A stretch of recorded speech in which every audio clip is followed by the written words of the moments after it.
Welcome back to our channel. Today we'll uncover some interesting facts about New Zealand prisons. New Zealand's prison system is facing a growing challenge, a significant increase in its prison population. Over the past few decades, the number of people behind bars has risen dramatically. With approximately 220 people per 100,000 residents incarcerated, the issue demands attention. Join us as we uncover the shocking facts about New Zealand prisons and shed light on this pressing societal issue. The reasons behind this surge in the prison population are complex and multifaceted.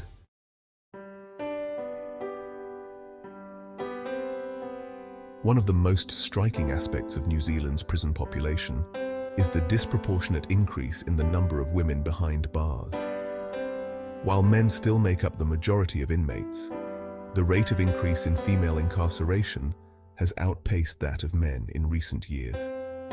This alarming trend has sparked debate and raised concerns about the underlying causes. Factors like poverty, domestic violence, and substance abuse play a significant role in driving women into the criminal justice system. Moreover, the criminal justice system itself can perpetuate a cycle of offending for women. This can lead to further hardship and increase the likelihood of reoffending upon release.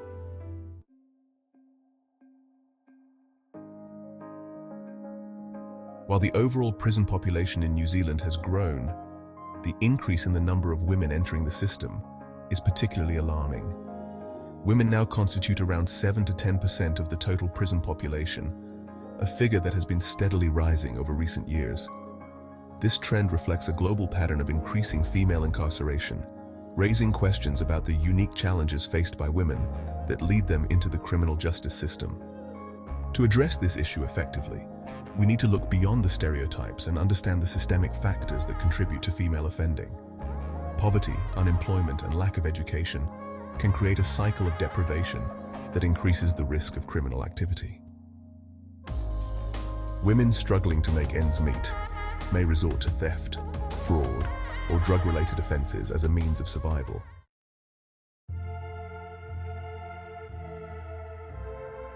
The link between poverty and crime is well documented, and New Zealand is no exception. Women living in poverty are more likely to experience a range of risk factors that increase their likelihood of coming into contact with the criminal justice system. For many women, engaging in criminal activity is not a choice but a desperate attempt to survive. The lack of economic opportunities and social safety nets can leave them feeling trapped and with few options. Addressing the root causes of poverty, such as income inequality and lack of access to affordable housing, is essential to breaking this cycle. Investing in early childhood education, job training programs, and other social support systems can provide women with the tools they need to build a better future for themselves and their families.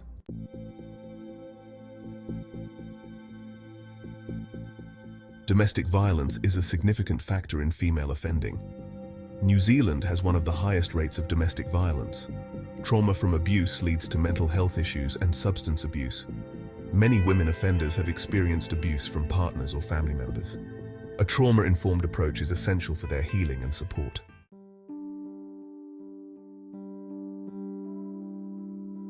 When examining the types of crimes committed by men and women in New Zealand, distinct patterns emerge. Men are significantly more likely to be involved in violent offenses, such as assault, robbery, and homicide. On the other hand, women are more likely to commit nonviolent offenses, primarily driven by economic hardship and survival. These offenses often include theft, fraud, and drug-related crimes, reflecting the desperate measures women are forced to take when faced with poverty and lack of opportunity. Understanding these distinct patterns is crucial for developing targeted interventions and rehabilitation programs that address the root causes of offending for both genders. Addressing the underlying causes of both is essential for creating a safer and more just society.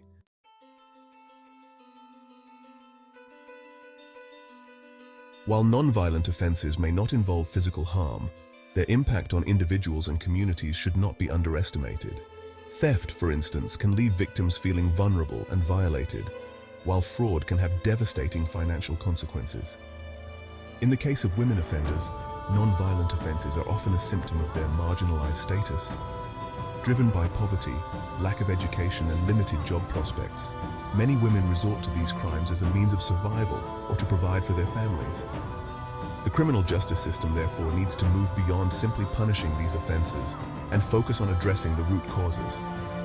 By addressing these systemic issues, we can create a more just and equitable society that provides opportunities for all, regardless of gender.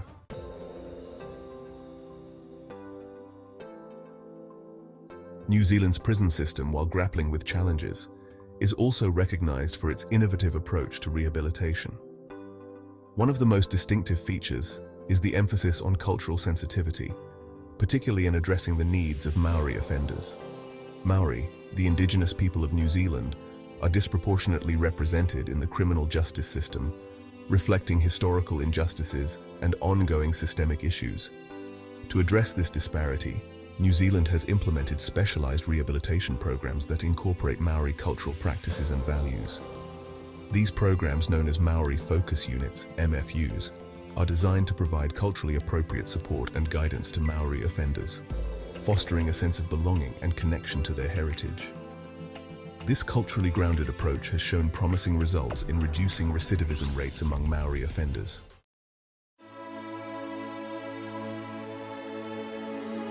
MFUs create a culturally safe space where Maori offenders feel understood and supported. Staffed by Maori elders and cultural advisors, they address unique challenges. Traditional practices like pauhiri and kapahaka foster pride and belonging. Offenders reconnect with their waka papa, strengthening identity and purpose. MFUs also provide education, employment, and housing support. Holistic support empowers Maori offenders to turn their lives around.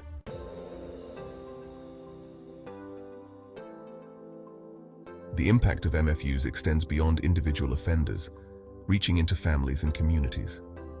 By involving families in the rehabilitation process, MFUs help to repair relationships and build a support network for offenders upon release.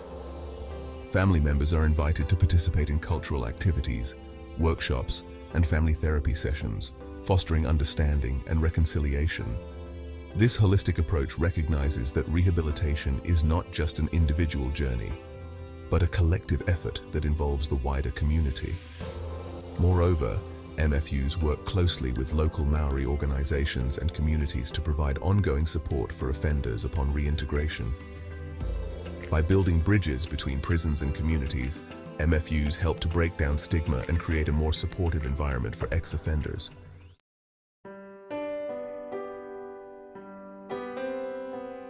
While the New Zealand prison system strives to provide rehabilitation opportunities for all offenders, women often require tailored programs that address their specific needs and experiences. Recognizing that women's pathways to crime often differ from men's, these programs focus on addressing issues such as domestic violence, trauma, mental health, and parenting support.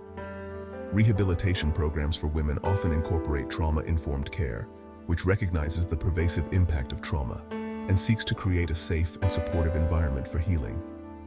This approach emphasizes empathy, respect, and empowerment, allowing women to address their trauma at their own pace and in culturally sensitive ways. Providing support and resources for mothers in prison is crucial not only for their own well-being, but also for the well-being of their children and the strength of families. Addressing mental health in women's prisons is crucial for rehabilitation and reintegration. Women in prison have higher rates of mental health issues than men and women outside. Some prisons have specialized units providing therapeutic environments. These units offer therapy, medication management, and life skills training. They address trauma and create a supportive environment for recovery.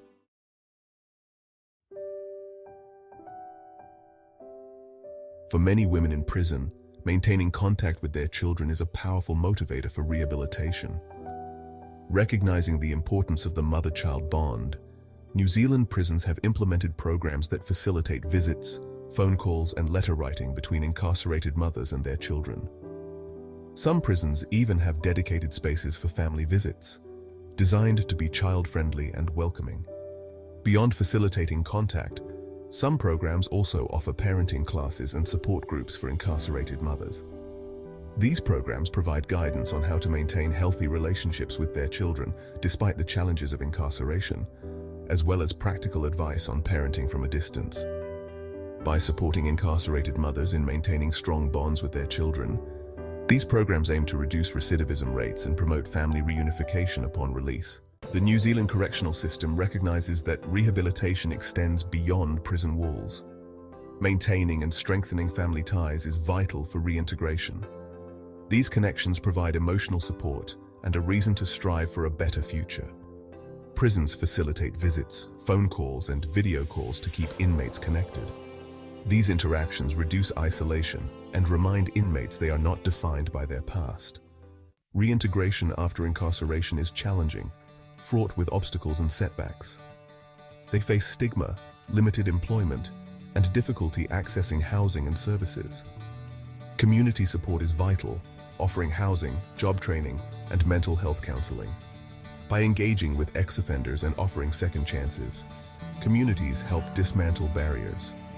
New Zealand fosters a culture of empathy, creating opportunities for redemption and second chances.